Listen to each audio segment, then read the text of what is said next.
Well guys, here is a brand new EU4 After Action Report, as I had a much funner time playing this country, unlike England last time on very easy, as this was Florence into Greece, as this is one wild game. I played Florence before, like a year or so ago, and I got up to like the 1700s, but the save got broken, so couldn't do it anymore. So I played the game again recently, and formed Tuscany and all that, but lost interest in it, plus it was on very hard, so I couldn't really do anything, so I said, fuck it, restarted on very easy, and oh boy, did I had a fun time indeed.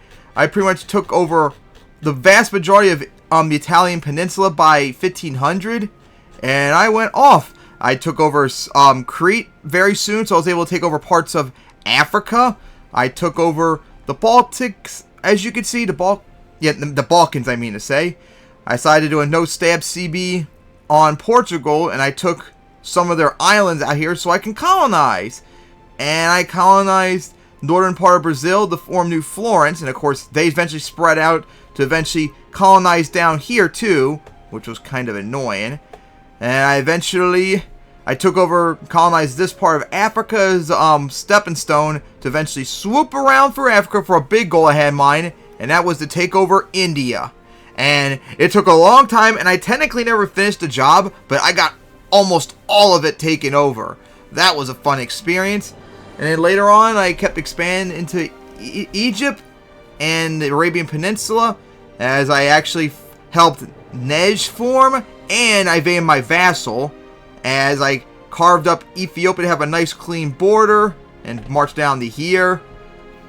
Beat the shit out of Aragon, of course, to take these islands over very early on. I took Corsica from Genoa.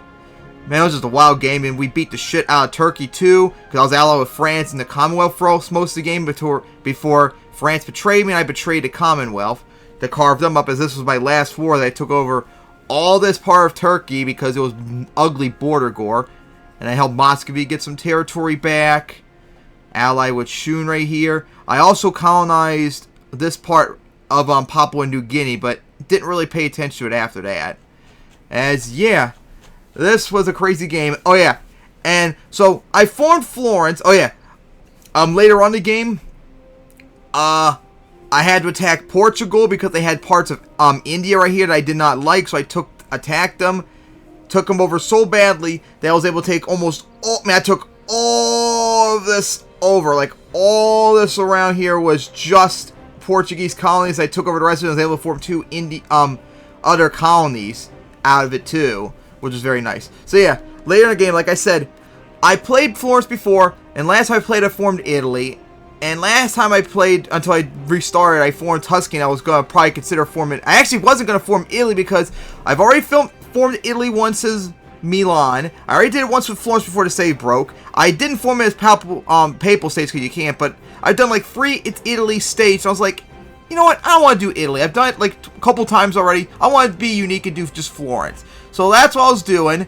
But I wanted to do a little bit more role playing. So I was actually considering later on in the game, once I took over more areas and had enough points, to start culture flipping.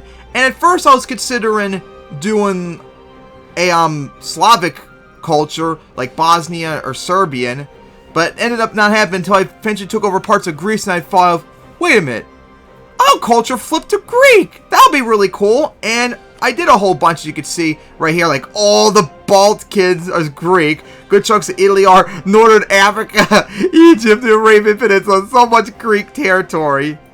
And then, of course, I couldn't cultural flip to Greek because I turned all of India into states, and they were keeping me from being 50% majority culture. So I did a big brain move and destated all this area and parts of Italy, and I was able to finally get 50%. And when I cultural flipped to Greek, I was able to form Greece. And I figured, at first I wasn't sure about doing it, and I decided, you know what, fuck it, I've never formed Greece before, so why not? So I did. I'm not really happy about this color. I kind of would have preferred the Vicky 2 colors for Greece, but then again, it would probably get too close to France, so it would probably make it tougher to see. So yeah, that was a wild game. I'm a princedom now, although I'm pretty sure it's the same government though, as I've lost a lot of my majority Greek because I started restating some of my provinces again. as I have very high development, making over 2,000 ducats a month, as I'm the economic hegemon. I lost it and I regained it, so I actually can't be an economic and military hegemon at the same time, which sucked. As, man, this was a wild game. Yeah, I actually was able to support these 2.4 million troops earlier, but I had to, defort. I was at one point over 600. Now I'm over 400. So I started to fix it a little bit.